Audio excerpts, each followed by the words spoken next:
Soyez les bienvenus pour ce nouveau culte 2.0 à l'occasion du dimanche des rameaux. Prions avec les mots du psaume 69. Hosanna au fils de David, béni soit celui qui vient au nom du Seigneur, Hosanna au plus haut des cieux.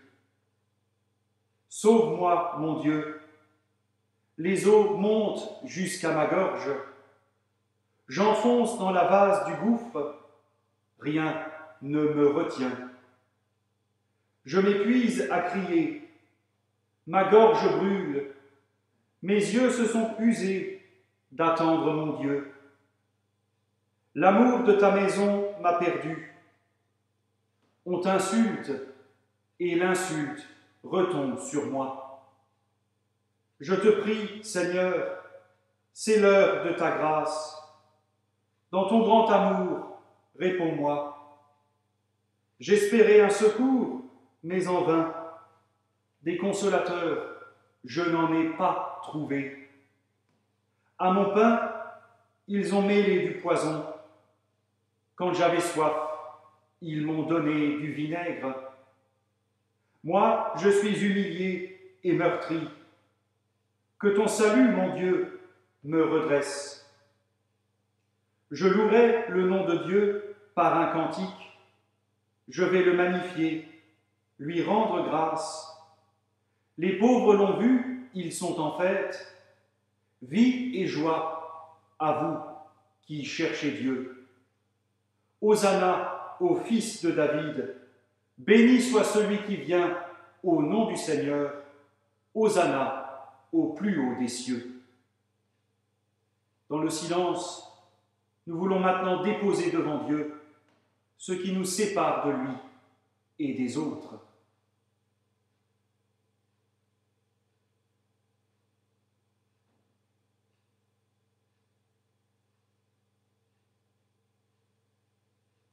Seigneur Jésus, tu entres à Jérusalem comme le Messie annoncé par les prophètes. Tu viens souffrir ta passion et être élevé dans la gloire du Père. Tu t'offres sur la croix et tu ouvres les portes de la vie éternelle. Roi de ton peuple, sauveur de l'humanité, vainqueur de la mort, nous te prions, prends pitié de nous. Jésus s'est abaissé en devenant obéissant jusqu'à mourir sur une croix. C'est pourquoi Dieu l'a élevé au-dessus de tout et lui a donné le nom qui est au-dessus de tout nom. Dieu nous pardonne, nous fait miséricorde et nous conduit à la vie éternelle. Par Jésus-Christ notre Seigneur. Amen. Prions.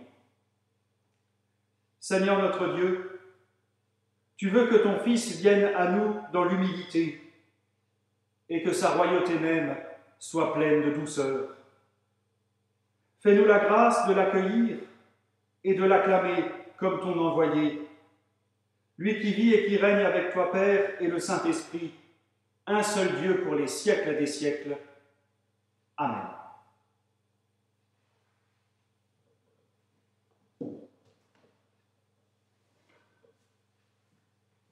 Le texte de prédication de ce dimanche est tiré de l'Évangile selon Marc, chapitre 14, les versets 3 à 9. Jésus était à Béthanie, dans la maison de Simon le lépreux. Et pendant qu'il était à table, une femme vint avec un flacon contenant un parfum de nard, pur et très coûteux. Elle brisa le flacon et lui versa le parfum sur la tête. Quelques-uns se disaient entre eux, avec indignation, « À quoi bon perdre ainsi ce parfum? On aurait bien pu le vendre plus de 300 pièces d'argent et les donner aux pauvres. » Et ils s'irritaient contre elle. Mais Jésus dit, laissez-la. Pourquoi la tracasser? C'est une bonne œuvre qu'elle vient d'accomplir à mon égard. Des pauvres, en effet, vous en avez toujours avec vous. Et quand vous voulez, vous pouvez leur faire du bien. Mais moi, vous ne m'avez pas toujours. Ce qu'elle pouvait faire, elle l'a fait d'avance. Elle a parfumé mon corps pour l'ensevelissement. En vérité, je vous le déclare, partout où sera proclamé l'Évangile dans le monde entier, on racontera aussi en souvenir d'elle ce qu'elle a fait.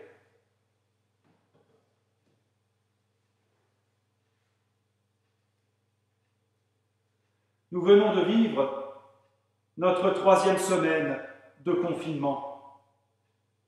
Pour beaucoup d'entre nous, ça fait long, en particulier lorsque nous ne pouvons plus voir nos familles. Nous nous inquiétons pour nos proches, particulièrement celles et ceux qui travaillent dans le milieu médical, la grande distribution ou au contact des autres. Qui parmi vous fréquente un peu les réseaux sociaux sait que les récriminations sont nombreuses contre le gouvernement, accusé d'impréparation, d'amateurisme, voire, sous une certaine influence complotiste, d'être carrément responsable de la pandémie. Bien sûr, en ces temps de crise, la nature humaine, si je puis dire, est toujours à la recherche de responsables. Il faut des coupables à punir. Il y a 800 ans, à Strasbourg, on brûlait les Juifs face à l'épidémie de peste. Malheureusement, les choses n'ont pas beaucoup changé. Un certain nombre d'imbéciles, notamment aux États-Unis, s'en prennent déjà aux homosexuels, aux étrangers et aux Juifs. Comme au Moyen-Âge, il faut trouver un responsable. Comme au Moyen-Âge, d'autres disent, on peut citer Nicolas Hulot, que ce virus est un avertissement d'une force supérieure. Si ce n'est pas Dieu, c'est la nature. Avertissement destiné à nous faire changer nos modes de vie. Et quand on ne se satisfait ni de l'un ni de l'autre, on tape sur le gouvernement, quel qu'il soit. Cette crise montre au fond l'échec du messianisme politique, l'échec de l'idée qu'un homme seul pourrait, à lui tout seul, d'un coup de baguette magique, changer les choses. En ce dimanche des Rameaux, nous sommes confrontés à la question du pouvoir du Messie. Dans l'évangile que nous avons entendu, une femme répand du parfum sur Jésus. Le terme utilisé en grec pour parler de ce parfum indique qu'il est destiné à embaumer un mort. Marc nous indique ici que le Messie, celui qui depuis le début de l'Évangile est présenté comme le Fils de Dieu, va mourir. Marc rompt avec toutes les représentations d'un Dieu empreint de force, de puissance et de virilité. L'Évangile nous présente un Dieu qui s'incarne dans le banal, mais aussi dans le tragique de nos vies. Un Dieu qui n'a pas de programme politique, mais qui donne sa vie pour unir dans la même communauté ceux qui l'ont adulé et ceux qui l'ont renié, ceux qui ont tout quitté pour lui et ceux qui l'ont abandonné. Il est dit au début de notre texte que Jésus mange chez un certain Simon le lépreux. On ignore qui est ce personnage, mais le qualificatif lépreux indique qu'il s'agit d'un homme socialement exclu et religieusement impur. Par cette simple remarque, Marc nous dit toute la volonté de Jésus de réunir les marginaux, les exclus, les petits, en somme, les autres. Mais on est toujours l'autre pour quelqu'un. Le philosophe Friedrich Nietzsche écrivait que Jésus-Christ est venu abolir les contraires.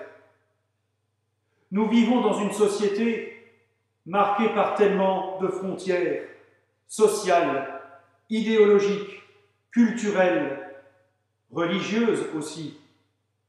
Il ne s'agit pas de les nier, mais Jésus pose un critère qui les transcende toutes, l'humanité. Nous sommes tous humains, quelles que soient nos coutumes ou nos costumes, et nous avons tous un point commun. Sous nos vêtements, nous sommes tout nus. Bien sûr, des différences existent entre nous. Elles fondent notre identité, mais ces frontières ne doivent pas être séparatrices. Jésus pose ce fondement. Nous sommes tous humains, humains créés à l'image de Dieu. C'est cette humanité que Jésus affirme à la croix, qui représente l'échec de toutes les idéologies. Parce qu'à un moment ou à un autre, des frontières trop bien fermées conduisent à la violence et au rejet. Autant de croix sur lesquelles nous crucifions ceux que nous considérons comme des ennemis, mais qui représentent et les limites de ce qui nous anime et le refus de notre propre humanité. Au final, nous nous crucifions nous-mêmes.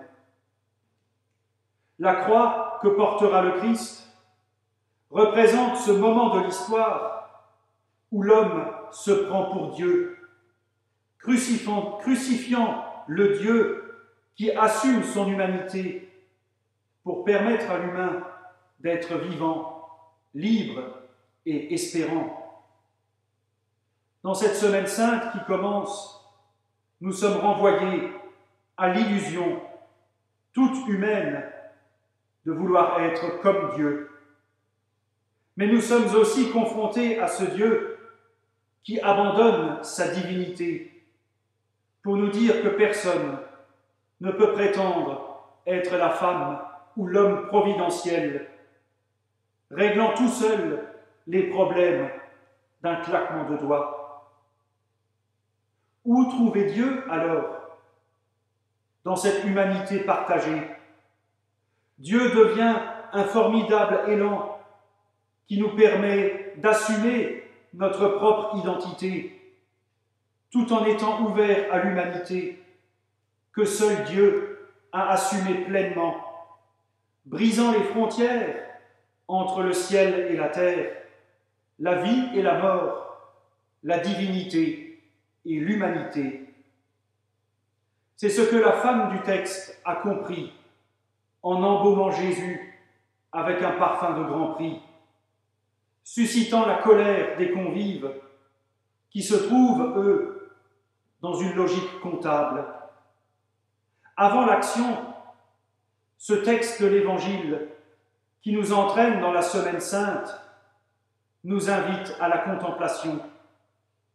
Un temps pour contempler ce Jésus sur la croix et un temps pour contempler le tombeau vide et comprendre, avec cette phrase de Martin Luther King, que nous devons vivre comme des frères, ou nous mourrons comme des idiots. Amen.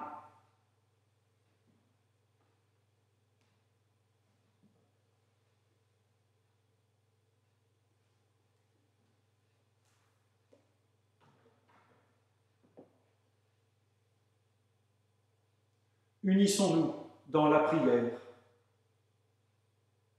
Seigneur Jésus, tu es entré à Jérusalem, accueilli par ton peuple dans la joie et l'allégresse. Nous te prions pour l'Église, pour ces communautés, grandes ou petites, vivantes ou léthargiques, influentes, méprisées ou persécutées. Que ta venue renouvelle la foi de ton Église pour qu'elle annonce au monde la bonne nouvelle. Seigneur Jésus, tu es entré à Jérusalem et devant toi s'est ouvert le chemin de la passion. Nous te prions pour celles et ceux qui sont abattus, tourmentés, humiliés, qu'ils te rencontrent sur leur chemin et puisent auprès de toi force et persévérance. Seigneur Jésus, tu es entré à Jérusalem et tu as connu la mort. Nous te prions pour celles et ceux qui ont perdu un proche dans des conditions inhumaines. Nous te prions pour celles et ceux qui connaissent en ce moment une mort solitaire. Que ta miséricorde renouvelle la confiance et puissions-nous trouver en toi le chemin de la paix. Et dans le silence, nous voulons faire monter notre propre prière.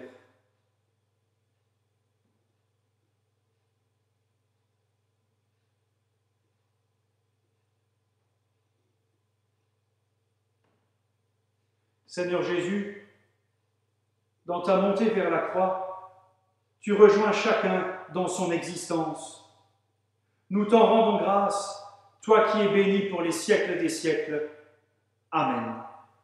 Comme nous l'avons appris du Sauveur, et selon son commandement, ensemble nous prions. Notre Père, qui es aux cieux, que ton nom soit sanctifié, que ton règne vienne, que ta volonté soit faite, sur la terre comme au ciel. Donne-nous aujourd'hui notre pain de ce jour. Pardonne-nous nos offenses, comme nous pardonnons aussi à ceux qui nous ont offensés. Et ne nous laisse pas entrer en tentation, mais délivre-nous du mal, car c'est à toi qu'appartiennent le règne, la puissance et la gloire, pour les siècles des siècles. Amen.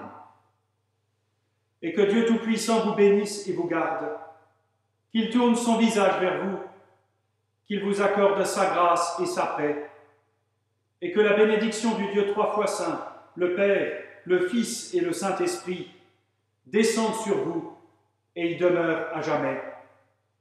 Amen. À chacun d'entre vous, un bon dimanche, bon courage et à demain.